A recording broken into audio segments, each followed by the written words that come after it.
नज़रीन नौशर फरोज़ मां रिपोर्ट करे हुआ ज़ाहिद हुसैन खोखर SSP मीर रोहिल ख़ान खोसो जी वॾी कामयाबी।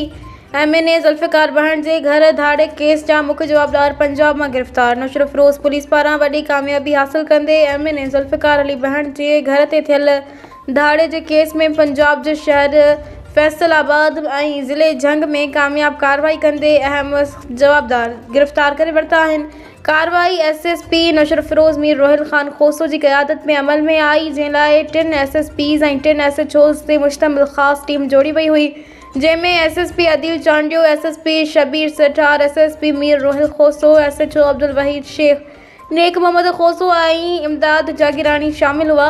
जवाबदारनि वटां वॾे मिक़दार में चोरी थियल माल भी हथ कयो वियो, जॾहिं त मुख्य जवाबदार जी गिरफ़्तारी सां पुलिस गैंग खे ब्रेक करण में कामयाब थी वई आहे।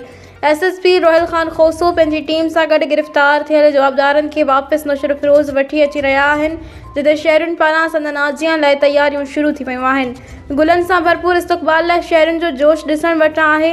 ज़िले पुलिस नौशर फरोज़ पारां ॾोहारियुनि ख़िलाफ़ हिकु वॾी कामयाबी ईमानदार ऑफिसर जी अथक महिनत जो नतीजो क़रार ॾिनो पियो वञे।